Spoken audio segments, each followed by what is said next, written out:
Alhamdulillah, wassalatu wassalamu ala Rasulillah wa ala alihi wa sahbihi wa man wala wala haula wala quwata illa billah, amma ba'd. Baik, alhamdulillah pada siang hari ini kita bersama bisa memulai kembali kegiatan kajian rutin kita.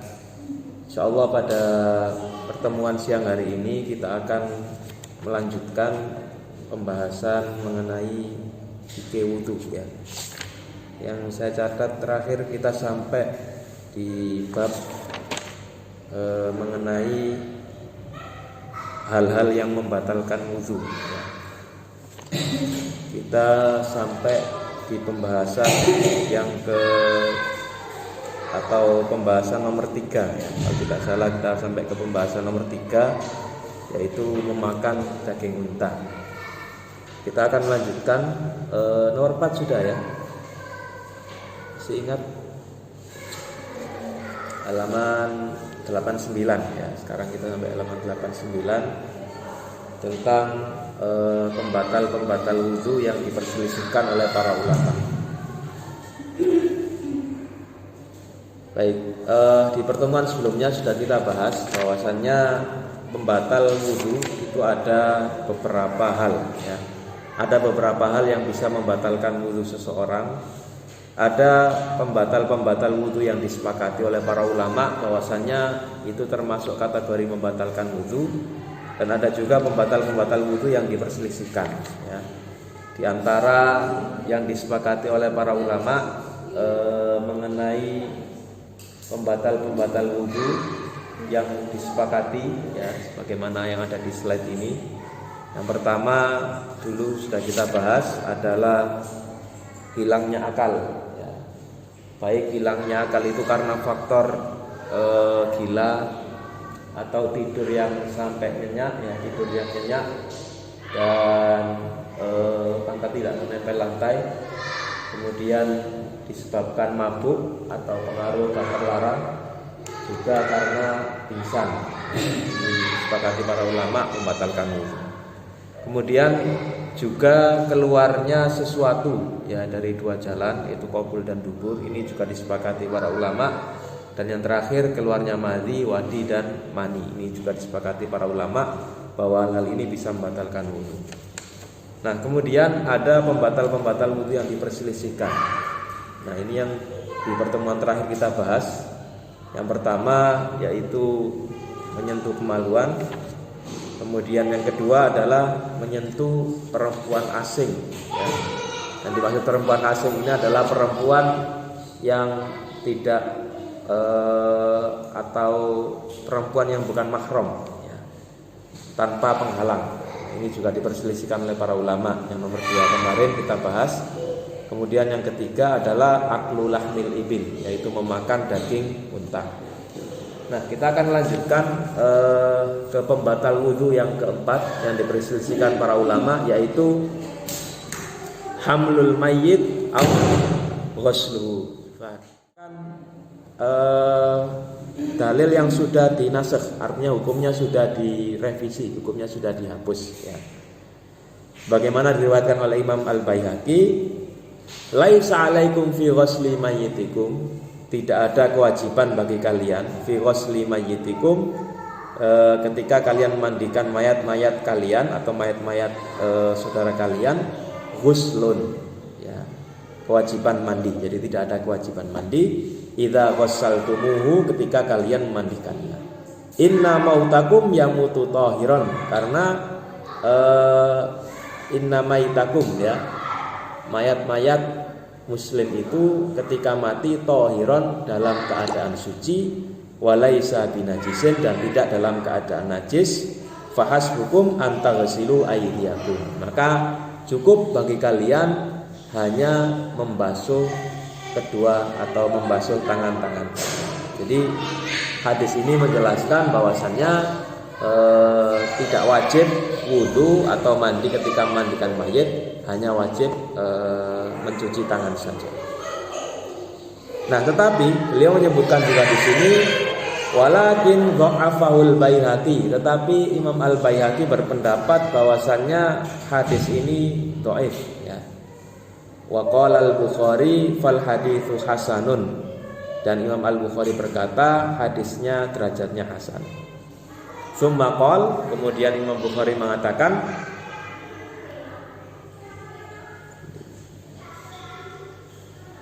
fil jam'i bainahu wa bainal amri fi hadits Abi Hurairah innal amra lin nadbi. Wa qala Sun'ani wa qarinatuhu hadis Ibnu Abbas hadza wa hadis Ibnu Umar inda Abdullah ibni Ahmad kunna naghsilul mayyit faminna man yaghtasil wa minna man la yaghtasil. Nah, jadi kesimpulannya Imam Al-Bukhari mengatakan hadis tadi hasan, kemudian Al-Baihaqi mengatakan hadis tadi dhaif. Artinya ada perbedaan para ulama dalam penilaian hadis tadi.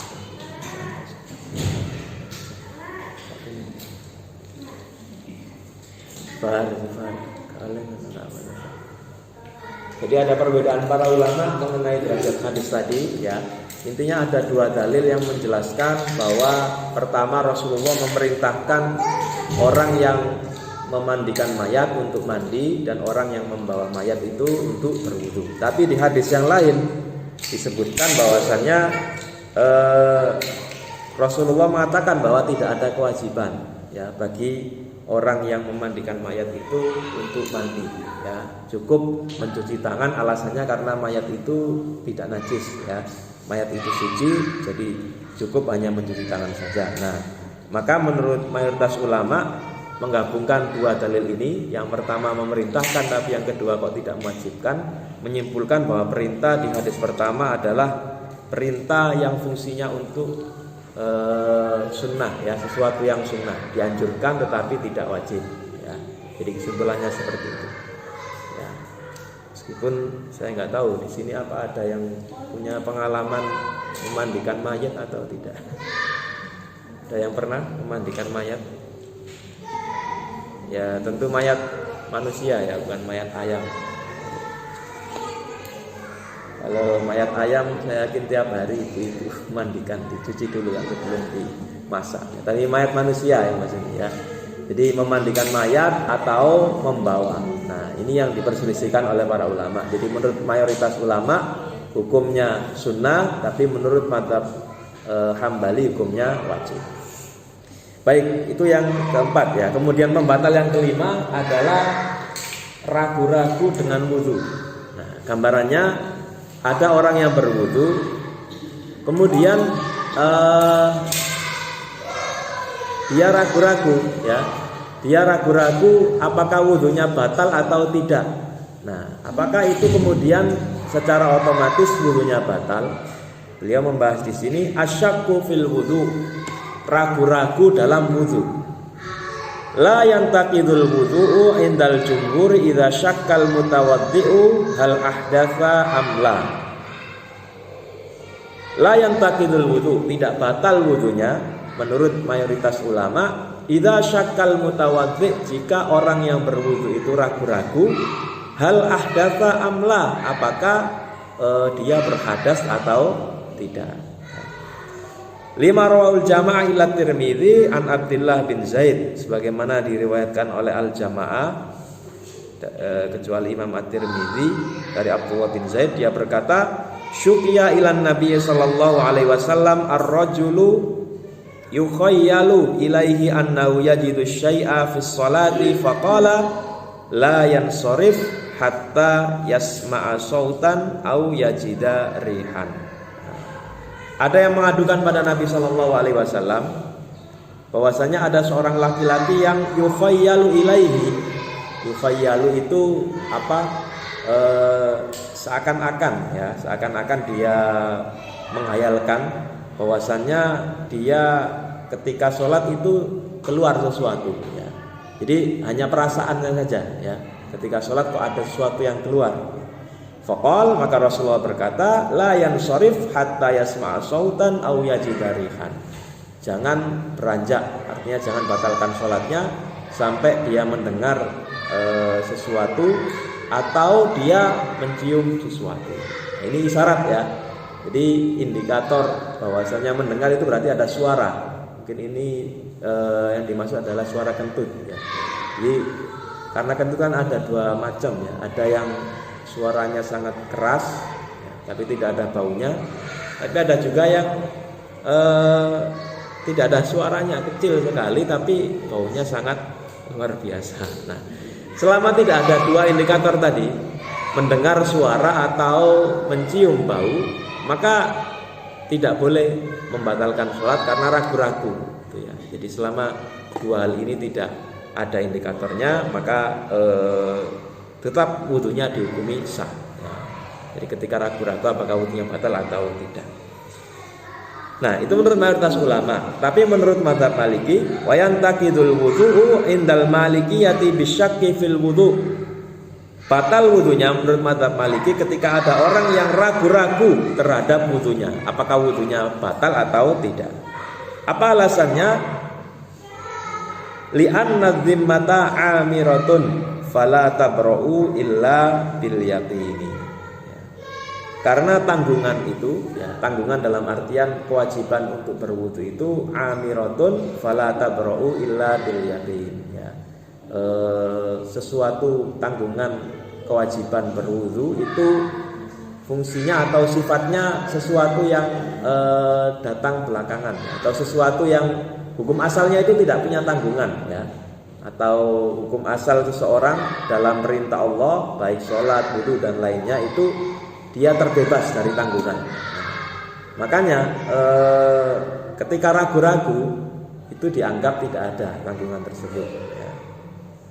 Fala tabra'u illa bil yakin, maka tanggungan itu tidak gugur kecuali dengan keyakinan ya. Jadi itu dalil dari mazhab Maliki. Jadi mereka tidak berdalil dengan ayat atau hadis, tetapi berdalil dengan hukum asal. Jadi hukum asalnya seseorang itu kan tidak memiliki beban kewajiban ya. Maka ketika ragu-ragu maka dikembalikan ke hukum asal sampai dia benar-benar yakin bahwasannya dia benar-benar wudunya tidak batal. Nah, jadi itu mengenai masalah yang kelima, yaitu ragu-ragu dalam berwudu. Tapi kalau kita lihat di sini, meskipun beliau tidak menguatkan salah satu pendapat ya, mungkin di sini pendapat jumhur lebih kuat ya, kelihatannya lebih kuat. Karena yaitu tadi berdasarkan hadis ini, lalu ada kaidah juga ya, kaidah yang lain, al yaqinu la yazulu bisyak. Jadi sesuatu yang yakin itu tidak bisa hilang dengan keraguan-raguan. Nah, ini tapi kalau kita yakin sudah wudu, dalam artian saya yakin kalau saya sudah wudu, kemudian ragu tadi saya kentut atau tidak ya, tadi wudu saya batal atau tidak. Nah, itu maka dikembalikan ke yang yakin tadi kalau sudah wudu.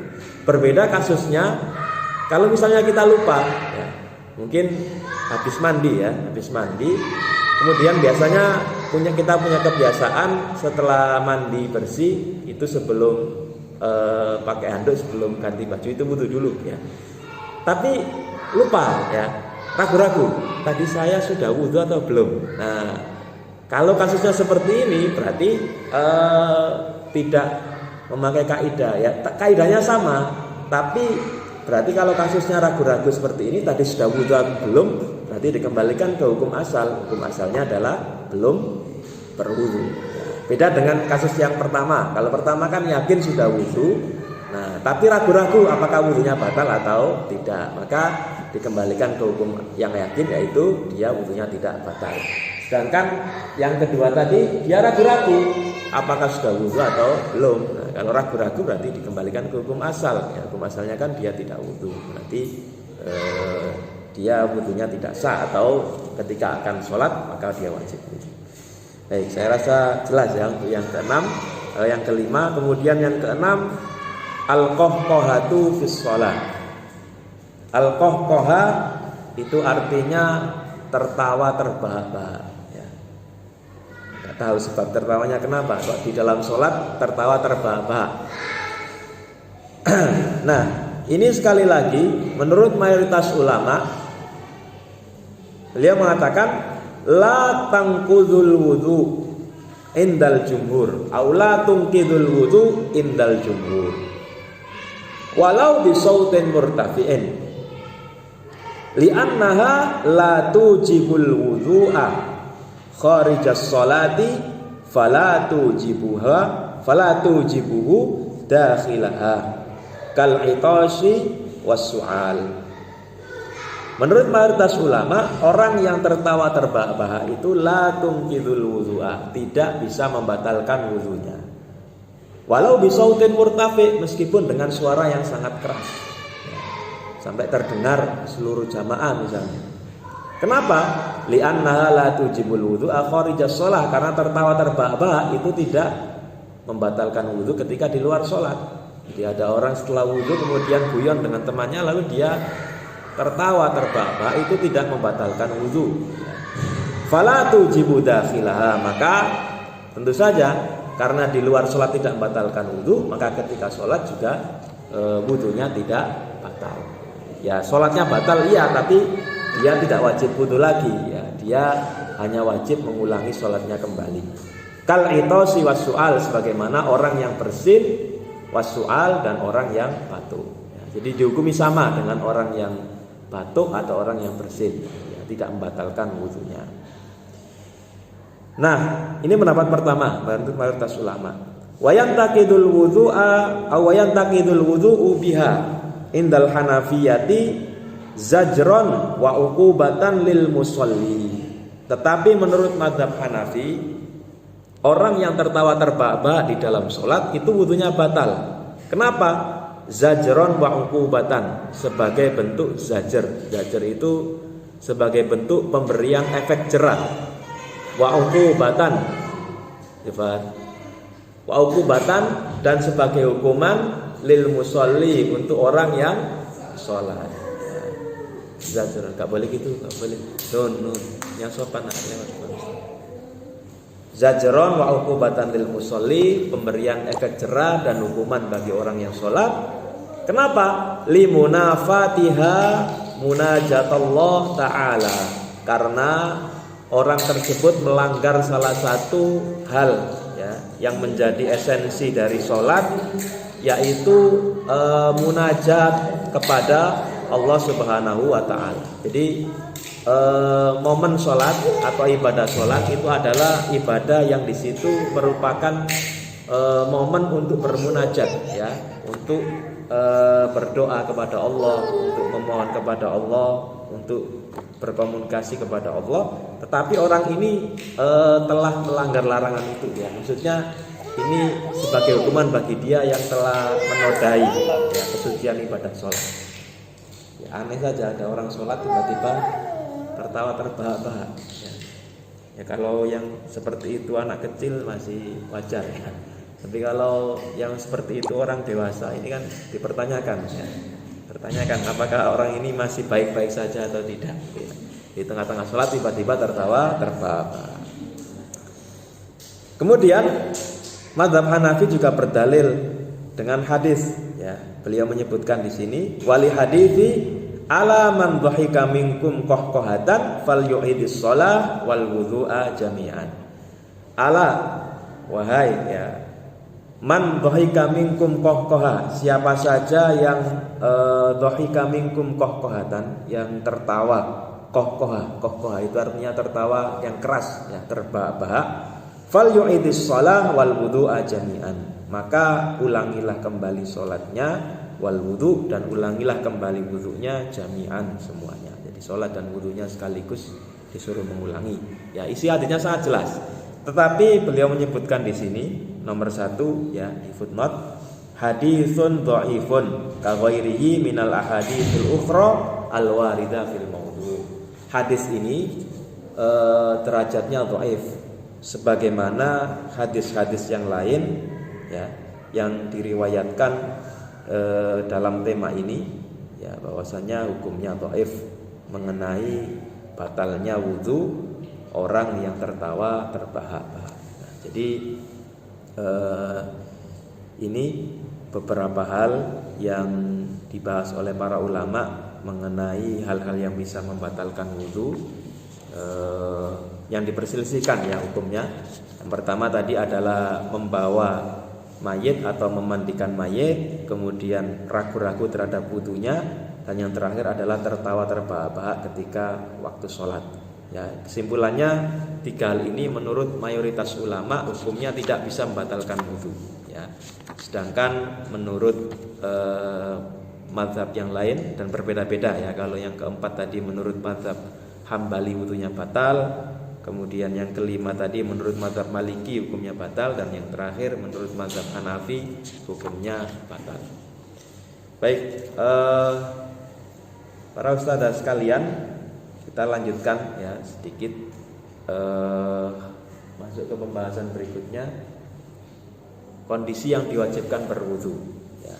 Ahwalu wujubil wudu wastihbabuhu. Kondisi-kondisi yang diwajibkan berwudu wastihbabuhu, dan kondisi-kondisi yang dianjurkan untuk berwudu. Nah, di sini beliau menyebutkan ada tiga hal. Pertama, amalan-amalan yang kita wajib berwudu. Beliau menyebutkan ada tiga hal. Yang pertama adalah sholat, kemudian yang kedua tawaf, lalu yang ketiga masul mushaf, menyentuh mushaf. Yang pertama, ammas sholatu wa misluha kullu anwa'ihal mafruḍah wan nafilah. Adapun sholat dan yang semisal dengannya itu adalah perbuatan yang dihukumi seperti sholat. Apa contohnya? Contohnya adalah sujud ya. Jadi selain sholat itu ada sujud di luar sholat. Contohnya sujud syukur ya.